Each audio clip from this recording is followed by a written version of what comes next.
तो अब रूस ईरान की एयरफोर्स को मजबूत करेगा। नमस्कार, मैं हूं नीलू और एक बड़ी खबर आ रही है और सिर्फ यही बड़ी खबर नहीं है, एक और बड़ी खबर है, उसकी जानकारी भी देंगे। देखिए, ईरान, इजराइल, अमेरिका में तनातनी लगातार जारी है और पश्चिम एशिया में युद्ध के बादल मंडरा रहे हैं। हालिया संघर्ष में ईरान ने मिसाइलों और ड्रोन के क्षेत्र में अपनी पूरी ताकत दिखाई, ये पूरी दुनिया ने देखी, लेकिन एयरफोर्स के मामले में वो थोड़ा कमजोर दिखा। अब ईरान ने इस कमजोरी को खत्म करने के लिए एक बड़ा कदम उठाया है।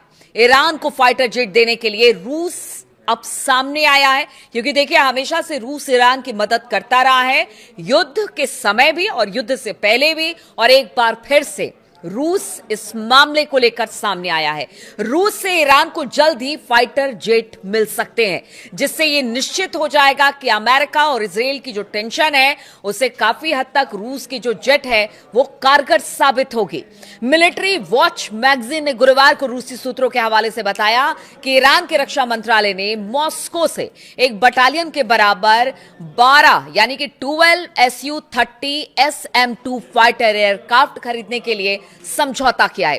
हालांकि ये एयरक्राफ्ट नए नहीं है, यानी कि ये पुराने होंगे, यानी ईरान को रूस से सेकेंड हैंड जेट मिलेंगे जिन्होंने बहुत ही कम उड़ान भरी है, यानी कि ये बहुत नए हैं, बहुत ज्यादा उड़ान नहीं भरे हैं, लेकिन जितनी बड़ी तादाद में ईरान को इस वक्त जेट की जरूरत है अपने वायुसेना को मजबूत करने के लिए, वैसे में तुरंत रूस यही पेशकश कर रहा है ईरान को कि यह आपके लिए बहुत फायदेमंद साबित होगा। देखिए, रूस से ईरान को एयरक्राफ्ट की डिलीवरी 2027 के मध्य से यानी कि मिड से शुरू होने वाली है और साल के अंत तक सभी 12 जेट मिलने की उम्मीद जताई जा रही है। ईरान को जरूरी इंफ्रास्ट्रक्चर उपलब्ध कराने की तैयारी भी अब शुरू होने वाली है और यह समझौता ईरान के लिए बेहद अहम माना जा रहा है, क्योंकि वो अमेरिका, इजराइल और उसके सहयोगियों के साथ युद्ध में उलझा हुआ है और अभी इस वक्त बहुत जरूरी है कि वो अपने वायुसेना को और ज्यादा सुदृढ़ बनाए। इसीलिए ये वक्त आ गया है कि अब ईरान अपनी वायुसेना को लेकर, क्योंकि मिसाइल और ड्रोन का जलवा तो सबने देखा, लेकिन अब वायुसेना को भी और चुस्त दुरुस्त तंदुरुस्त बनाने की तैयारी में ईरान है। साल 2025 की बात की जाए तो साल 2025 के आखिर में रूसी सरकार के कुछ दस्तावेजों से पता चला था कि रूस को ईरानी वायुसेना को फिर से लैस करने के लिए 48 Su-35 फाइटर देने थे। इससे पहले 2022 से ऐसी खबरें सामने आई थी कि इन एयरक्राफ्ट का ऑर्डर दे दिया जा चुका है। कई रिपोर्टों से संकेत मिलता है कि ईरान का रक्षा मंत्रालय रूस से जेट खरीदने पर काम कर रहा है, यानी बहुत लंबे समय से ये सारी डील चल रही है रूस और ईरान के बीच में, और कहा यह जा रहा है कि अब बहुत जल्दी 2027 तक ये सारा काम हो जाएगा और ये अमेरिका और इजराइल के लिए तो बिल्कुल अच्छी खबर नहीं कही जा सकती। ईरान दशकों पुराने अपने करीब 300 पुराने फाइटर जेट्स की जगह रूसी जेट लाना चाहता है। Su-30 SM-2 में वही AL-41F-1S इंजन इस्तेमाल होता है जो Su-35 में होता है और दोनों में रखरखाव और ऑपरेशन के मामले में काफी समानताएं भी है, यानी बहुत ज्यादा दिक्कत नहीं आने वाली है। दोनों Soviet Su-27 air superiority fighter के बेहतर वर्जन है। Su-30 SM-2 की कीमत करीब Su-35 की तुलना में 40% कम है। इसका रखरखाव और संचालन आसान भी है, यानी ईरान के लिए ये बहुत अच्छी डील साबित होने वाली है। हालांकि इसमें उस फाइटर के कई एडवांस फीचर नहीं है। Su-30 की कीमत करीब जो कीमत है वो रखरखाव में आसानी और तकरीबन बराबर परफॉर्मेंस ने इसे एक्सपोर्ट मार्केट में बेहद लोकप्रिय बना दिया है और यही वजह है कि अब ईरान इसे लेने को बिल्कुल तैयार है। बातचीत पूरी हो गई है, मुकम्मल हो गई है और बहुत जल्दी अब रशिया की तरफ से ईरान को यह डिलीवर कर दिया जाएगा।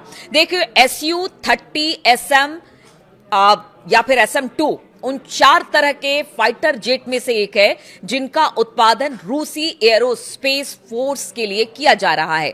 इसके लिए सामान कीमत वाला Su-34M स्ट्राइक फाइटर और Su-35S एयर सुपीरियरिटी फाइटर और Su-57 5वीं पीढ़ी का फाइटर शामिल बताया जा रहा है, जिसकी खरीद लागत इससे ठीक दुगनी या फिर उससे ज्यादा है। ईरानी वायुसेना वर्तमान में दुनिया के सबसे पुराने फाइटर बेड़े में से एक का संचालन करती है। इसमें मुख्य रूप से 1970 के दशक में खरीदे गए वियतनाम युद्ध के समय F-4D या फिर E या फिर F-5E-F फाइटर जेट शामिल हैं। ईरानी एयरफोर्स Su-30 SM-2 जैसे आधुनिक फाइटर जेट के जरिए अपनी ताकत अब ईरान बढ़ाना चाह रहा है और इसीलिए इसकी मदद रूस कर रहा है, क्योंकि रूस ने लगातार कहा है कि जिस तरह की मनमानी इजराइल और अमेरिका ने की है, युद्ध छेड़ा है, अब वो अपने दोस्त यानी ईरान की कहते हैं ना कि संप्रभुता की रक्षा के लिए वो कर सकता है, आगे आ सकता है, और उसने ऐसा ही किया है। अब ये अमेरिका और इजराइल के लिए तो अच्छी खबर नहीं है, जैसा मैं पहले भी कह चुकी हूं कि अच्छी खबर नहीं है कि अब वायुसेना को अगर ईरान ने और दुरुस्त कर लिया तो आप सोचिए एक तरफ ड्रोन है, एक तरफ उनकी मिसाइलें हैं, सुपरसोनिक हाइपरसोनिक मिसाइलें हैं, और अगर एयरफोर्स मजबूत हो गया तो आप समझिए कि ईरान किस तरह से अमेरिका और इजराइल को जवाब देगा। अब दूसरी बड़ी खबर सुन लीजिए।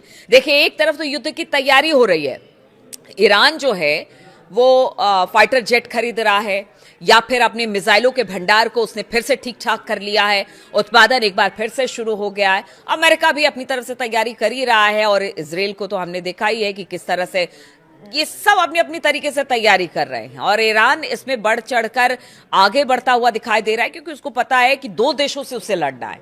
लेकिन दूसरी तरफ बातचीत भी हो रही है, लेकिन बातचीत किसी नतीजे पर नहीं पहुंची। अब ऐसे में कुछ बयान आए हैं, बड़े नेताओं के बयान आए हैं। तो ईरान और अमेरिका के बीच शांति समझौते में कुछ मुद्दों पर दोनों पक्षों में एक राय नहीं बन पा रही है, जिसमें ईरान की ओर से खास तौर से अपनी जब्त संपत्तियों को जारी करने और युद्ध फिर से ना शुरू होने की गारंटी बेहद अहम मानी जा रही है। यानी कि जितनी भी जब्त संपत्तियां, ईरान का कहना है कि पहले अमेरिका उसे रिलीज करे और फिर कभी युद्ध ना करने की बात तक को स्वीकार करे, तभी जाकर यह समझौता हो सकता है। ईरानी सुप्रीम लीडर मुस्तफा खामनेई के सलाहकार ने साफ कर दिया कि अमेरिका से समझौता इस पर निर्भर करता है कि ट्रंप प्रशासन हमारी 24 अरब डॉलर की संपत्ति जो थी, जो फ्री संपत्ति थी, उसको उस पर क्या अपना रुख दिखाते हैं, क्या इसे वो फ्री करते हैं। उन्होंने चेतावनी दी कि अगर अमेरिका ने फिर से, ये मुस्तफा ने कहा है कि अगर अमेरिका ने फिर से लड़ाई शुरू करने का विकल्प चुना तो भारी तबाही मचेगी। सीएनएन को एक दिए इंटरव्यू में खामनेई के मिलिट्री एडवाइजर मोहसिन रिजाई ने कहा कि फिलहाल बातचीत रुकी हुई है, इसमें रुकावट ईरान नहीं बल्कि अमेरिका की ओर से है। अमेरिकी राष्ट्रपति डोनाल्ड ट्रंप को इस गतिरोध को खत्म करना होगा। अब फैसला ट्रंप को करना है कि वो क्या चाहते हैं। मुस्तफा खामनेई के करीबी मोहसिन रिजाई ने सबसे ज्यादा जोर फ्रीज ईरानी संपत्ति को जारी करने को लेकर दिया। उन्होंने कहा कि ट्रंप प्रशासन अगर ईरान के साथ समझौता चाहते हैं तो फिर जो 24 अरब डॉलर का जो ईरान की संपत्ति है, जिसको उन्होंने फ्रीज कर रखा है, उसे तुरंत रिलीज करे। और अगर इस तरह का भरोसा देते हैं तो फिर जाकर किसी तरह से एक भरोसा कायम होगा और इसके बाद आगे की बात पड़ेगी। हम पीछे नहीं रहेंगे, हम बातचीत को आगे बढ़ाएंगे, क्योंकि जो हमारा पैसा है जिसे हम मांग रहे हैं, अगर वही नहीं मिलेगा तो फिर बातचीत क्यों करना। क्योंकि देखिए बहुत बहुत महत्वपूर्ण है ये फ्रीज हुई संपत्ति ईरान को मिलना। इसलिए उन्होंने कहा है कि आप अपनी तरफ से भरोसा दीजिए तो हम आपके साथ बातचीत करेंगे। मोहसिन रिजाई ने चेतावनी देते हुए कहा कि अगर अमेरिका ने फिर हमला किया तो ईरान युद्ध को फारस की खाड़ी से आगे ले जाएगा। ये पहली बार नहीं है जो कि किसी नेता ने कहा है, कई बार कई नेताओं ने ईरान के कहा है।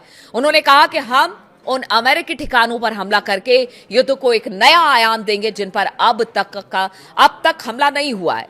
यानी अब नए हमले होंगे और नए तरीके से हमले होंगे, साथ ही कुछ नए ठिकाने भी निशाने पर होंगे। हालांकि मोहसिन ने कहा कि युद्ध फिर से शुरू होने की संभावना कम है।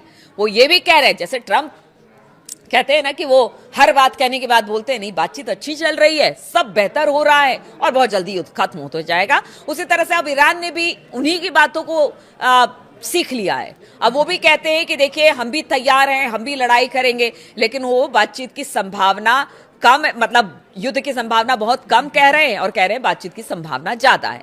तो ये सब सीख अमेरिका की तरफ से ईरान को मिली है। नई नई सीख है जो अमेरिका देता रहा है और ईरान उसे लेता रहा है और फिर उसी के खिलाफ इस्तेमाल करता रहा है। हॉर्मुज़ स्ट्रेट पर ईरान की संप्रभुता के दावे को रज़ाई ने दोहराया। उन्होंने कहा कि ईरान और ओमान की इस जलमार्ग पर संप्रभुता है, इसलिए वो मिलकर इसका प्रबंधन करेंगे।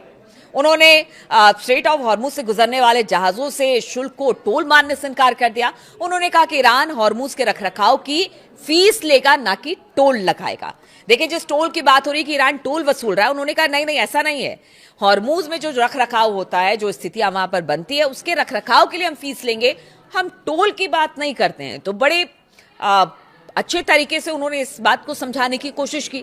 डोनाल्ड ट्रंप ने मुस्तफा खामनेई से मुलाकात की उम्मीद जताई। रज़ाई ने खामनेई और ट्रंप के बीच मुलाकात की संभावना को अब खारिज कर दिया है। उन्होंने कहा है कि ये तो बड़ा मुश्किल है कि दोनों एक साथ बैठेंगे और बातचीत करेंगे। जो बातचीत करनी है, विकल्प हमने दिए हैं, उस विकल्प को मंजूर करिए और बातचीत खत्म करिए और युद्ध को खत्म करिए, सब कुछ ठीक हो जाएगा। खामनेई से मिलने, मुस्तफा खामनेई से मिलने की क्या जरूरत है?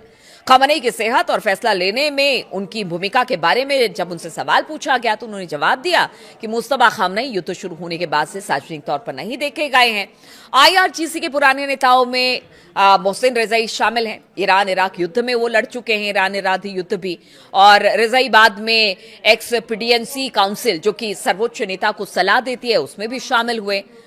और पूर्व राष्ट्रपति इब्राहिम रईसी के कार्यकाल में उपराष्ट्रपति के तौर पर भी काम कर चुके हैं। तो आप समझते हैं कि रज़ाई की क्या अहमियत है अगर रज़ाई ये सब बात कर रहे हैं।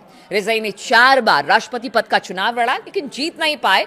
ऐसे में उनकी काफी अहमियत मानी जाती है। और अगर वो कहते हैं कि जो 2-3 शर्तें हैं उसको मान लीजिए, युद्ध खत्म करिए, बाकी तो आप मुस्तफा से मिले ना मिले, वो ये तो हो नहीं सकता है, सब कुछ कर लीजिए, सब कुछ आपके ऊपर छोड़ रखा है, अब आप ही को फैसला लेना है कि करना क्या है, युद्ध को खत्म कैसे करना है।